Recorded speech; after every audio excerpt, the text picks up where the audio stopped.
So, systems theory. I like this theory because it helps my brain to understand better how all the different things within our lives mostly come down to systems and how they work. So here you've got the individual. They've got their internal systems like the circadian rhythm, their nervous system, their digestive system, etc. And therefore that has an impact on them. And then you've got outside of the individual. So the microsystem is everything that can mostly affect you in your day-to-day life. So that's work, your religion, so your belief systems, school, education systems, family or your family unit or living situation, or your peers and friends. So they've all got a very direct impact, and we can see them and how they are interacting with you each day. So they're very visible systems. And then we've got the next layer out, so the mesosystems. So the next layer out is the mesosystems, and that looks at how all of these different systems interact and change around us, or how together they're having a different effect on us.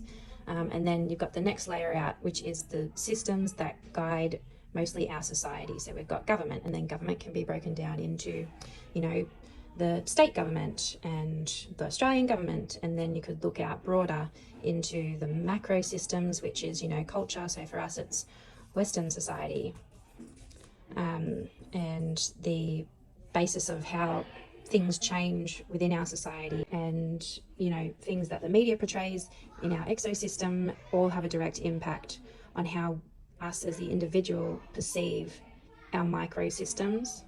So when a parent comes in thinking that, oh, my child doesn't fit in at school because the school system isn't working for them, we need to show them that no, we just need to reframe our viewpoint and understand that the school is the way that it is because of the bigger systems around us, and also because of our culture and our history and everything that we're collectively learning, and that at any point in time, all of these systems are still a work in progress.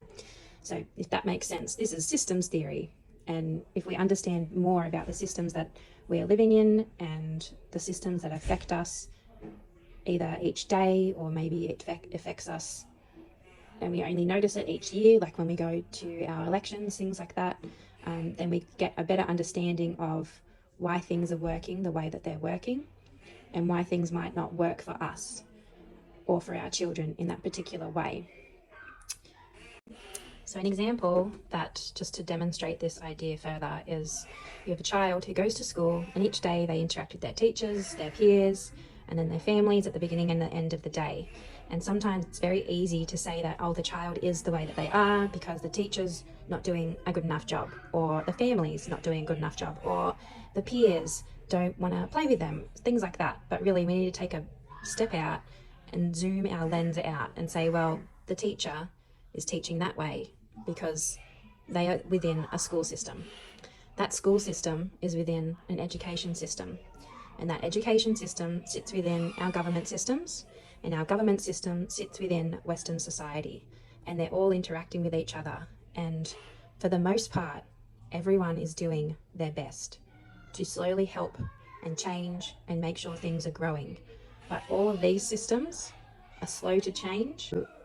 If you zoom back in on the child, you can say, this child is not fitting in to a system that was mostly created over 100 years ago to fill a need or fix a gap in society's systems.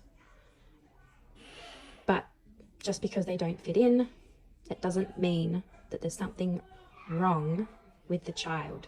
It means that the systems that we as humans have created have not allowed enough flexibility or enough of whatever it is this child needs to thrive. Just like you can't expect a fish to climb a tree and then call it dumb. You cannot expect every single child to thrive within this man-made system that, if we know it's man-made, then it is therefore open to faults and open to the need to constantly change and improve.